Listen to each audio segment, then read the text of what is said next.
Hello guys welcome back to movie marine. మన channel 10K subscribers అయితే complete అయింది. Massive thank you for your support. నార్మల్గా మన మైండ్లో కొన్ని ర్యాండమ్ థాట్స్ వస్తాయి. అరే ఇలాంటి ఒక సీన్ పడితే మూవీ వేరే లెవెల్కి వెళ్ళిపోతుంది అని. అలాగే నాకు వచ్చిన ఒక చిన్న సైకో థ్రిల్లర్ సీన్ ని మీతో షేర్ చేస్తా.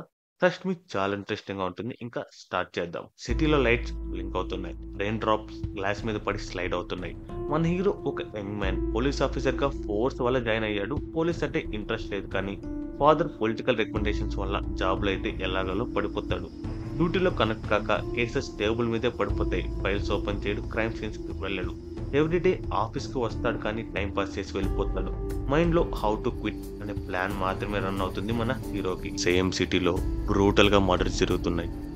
నాట్ ర్యాండమ్ మర్డర్స్, ప్యాటర్న్ లో జరుగుతున్నాయి. Different locations, but victims age almost same ఉంది. బాడీ పార్ట్స్ బ్రూటల్ గా కట్ చేస్తున్నారు. న్యూస్ లో ఫ్లాషెస్, పోలీస్ కి టెన్షన్, బట్ హీరోకి క్లూవే లేదు. రీజన్, ఆ murder case files hero table మీదే ఉన్నాయి, కానీ ఓపెన్ చేయడు. క్రైమ్ సీన్స్ కి వెళ్ళడు. కానీ ఇదంతా మారడానికి ఎక్కువ టైమే పట్టలేదు. ఒక రాత్రి ఆ ఒక్క కొరియర్ కథ మొత్తాన్ని మార్చేసింది. The package that changes everything. Night 9 PM hero ఇంటికి ఒక కొరియర్ వస్తుంది. Sender name he's phone. Hero పేరే ఉంటుంది సెండర్ నేమ్ లో. కన్ఫ్యూజ్ అయ్యి ఆ కొరియర్ని ఓపెన్ చేస్తాడు. లోపల చిన్న చిన్న బాక్సెస్ ఉంటాయి. ప్రతి ఒక్క బాక్స్ ఓపెన్ చేస్తే ఒక్కొక్క హ్యూమన్ బాడీ పార్ట్స్ ఉంటాయి. కాళ్ళు, చేతులు, ice, coal, pale skin, blood stains. And అందులో ఉన్న బాడీ పార్ట్స్ ఒక్కరివి కాదు, ఒక్కొక్క బాడీ పార్ట్ ఒక్కొక్క మనిషివి. పక్కన ఒక నోట్ ఉంటుంది, అదే ఒక లెటర్ ఉంటుంది. ఆ లెటర్లో you are noob in this game, you bore me, you are not worthy as my opponent అని ఉంటుంది. అది చూసి హీరో ఫ్రీజ్ అయిపోతాడు. హార్ట్ బీట్ లౌడ్గా వినిపిస్తుంది. Shock turns into guilt. తన డ్యూటీ చేయకపోవడం వల్ల ఇలా జరిగిందని గిల్ట్ ఎంత లోకి వెళ్ళిపోతాడంటే it's his time to or die. ఆ కిల్లర్ని పట్టుకోవాలి, లేదా ఆ ప్రాసెస్లో చావాలి అని ఫిక్స్ అవుతాడు. ఫస్ట్ టైం కేస్ ఫైల్ని ఓపెన్ చేస్తాడు. ఆ రోజు రాత్రి రెయిన్ హెవీగా పడుతుంది. హీరో టేబుల్ మీద కేస్ ఫైల్ స్ప్రెడ్ చేసి each and every page, autopsy report, photos, crime scenes అన్ని డీటెయిల్గా స్టడీ చేస్తాడు. విక్టిమ్స్ ఏజ్ని మార్క్ చేస్తాడు. టైమ్ ఆఫ్ డెత్స్ని కంపేర్ చేస్తాడు. కిల్లర్ మూమెంట్ ప్యాటర్న్ని అనలైజ్ చేస్తాడు. మిడ్ నైట్ 12కి ఒక డేంజరస్ క్లారిటీకి వస్తాడు. ఆ కిల్లర్ నెక్స్ట్ 5 పాసిబుల్ టార్గెట్స్ని ఐడెంటిఫై చేస్తాడు. హీరో టీంకి కాల్ చేస్తాడు. ఈ 5 మందిని కిల్లర్కి తెలియకుండా మానిటర్ చేయని ఆర్డర్స్ ఇస్తాడు.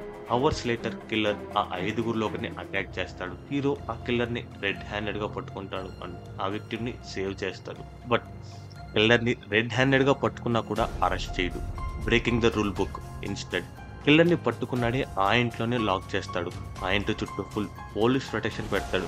ఓ ఆఫీసర్, సార్ ఎందుకు అరెస్ట్ చేయలేదని అడిగితే హీరో కామ్గా, వాడు ఇంతవరకు చంపిన వాళ్ళు పోస్ట్ మార్టం రిపోర్ట్ చూసా, మనుషులు బతికుండగానే ఒక్కొక్క పార్ట్ నరికి వాళ్ళు గిల్లా గిల్లా కొట్టుకుంటా ఉంటే, వాళ్ళ ఒంట్లో నుంచి రక్తం చిమ్మతా ఉంటే చూసి పైశాచిక ఆనందం పొందుతాడు. వీడు ఇలాంటి వాళ్ళని అరెస్ట్ చేస్తేనో లేదా చంపేస్తున్న శిక్ష కాదు, వాళ్ళు ఏదైతే ఆనందంగా ఫీల్ అవుతారో దాన్ని దూరం చేయడం వాడి పైశాచిక ఆనందం, వాడి అల్టిమేట్ థ్రిల్, వాడి ప్లెజర్. ఇదే ఆనందాన్ని నేను జైల్లో కాకుండా ఇక్కడే ఆపేస్తా అంటాడు. నెక్స్ట్ డే పోలీస్ స్టేషన్ లో సెలబ్రేషన్, అప్లాజ్, కేక్ కటింగ్ ఇవన్నీ జరుగుతుంటాయి. ఎందుకంటే హీరో ఆ కిల్లర్ని ఓవర్ నైట్ పట్టుకున్నాడు కాబట్టి. హీరో మాత్రం వాడిని పట్టుకున్నాను ప్రౌడ్ కన్నా ముందుగా చనిపోయిన పిల్లల గురించి ఆలోచిస్తూనే సాడ్ గా ఫీల్ అవుతుంటాడు.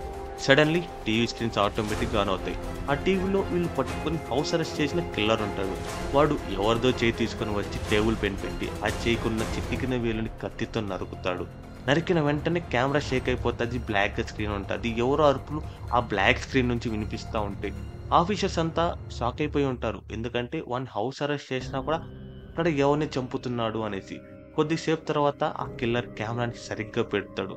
మళ్ళీ ఆ చెయ్యి టేబుల్ పైన తీసుకొని వచ్చి దాని పక్కనున్న వేలుని నరుకుతాడు. ఆ వేలు నరికిన వెంటనే ప్రతి పక్కన పడేసి గిల్లా కొట్టుకుంటాడు కిల్లర్.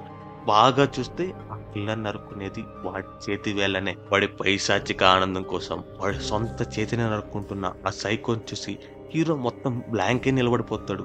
ఆ కిల్లర్ నొప్పిని తట్టుకుంటానే వాడి ఒక్కొక్క వేళ్ళు, ఒక్కొక్క చెయ్యి ఇంచు ఇంచు నరుక్కుంటూ ఆ రక్తం మొత్తం ముఖం మీద పడతా ఉంటే ఒక ఈవిల్ స్మైల్ ఇస్తాడు. అలా మొత్తం చేతిని నరుక్కునేస్తాడు. ఒక చేతిలో కత్తి, ముఖం మీద రక్తం, ఇంకో భుజం నుంచి తెగిపడ్డ చెయ్యి నుంచి కారుతున్న రక్తం. అలా కెమెరా ముందుకు వచ్చి ఒక భయంకరమైన నవ్వు నవ్వుతాడు.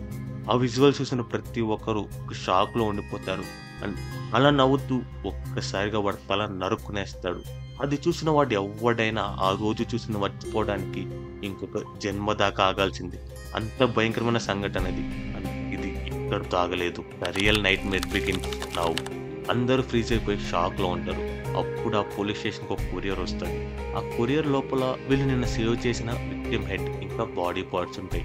పక్కనే ఒక లెటర్ ఉంటది. ఆ లెటర్‌లో nice team work but I am not alone. We are team అని ఉంటది.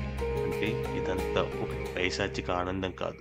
ఉన్మాదుల దండయాత్ర అని ఆ రోజు అక్కడున్న ప్రతి ఒక్క పోలీస్‌కి తెలుస్తది. సో అంతే guys, what you think? If this become a movie మన హీరోగా ఎవరు పర్ఫెక్ట్ ఉంటారు? విలన్‌గా ఎవరు అల్టిమేట్ టెర్రర్ ఇస్తారంటారు? కామెంట్స్‌లో చెప్పండి. ఇలాంటి ఐడియాస్ మీకుంటే డీఎం చేయండి. మనం సినిమాటిక్ నరేషన్‌లో అప్‌లోడ్ చేస్తాం. అండ్ క్రెడిట్స్ కూడా మీకే ఇస్తాం. This is movie marine. ఇలాంటి మూవీ రిలేటెడ్ కంటెంట్ కోసం follow movie marine. Thanks for watching.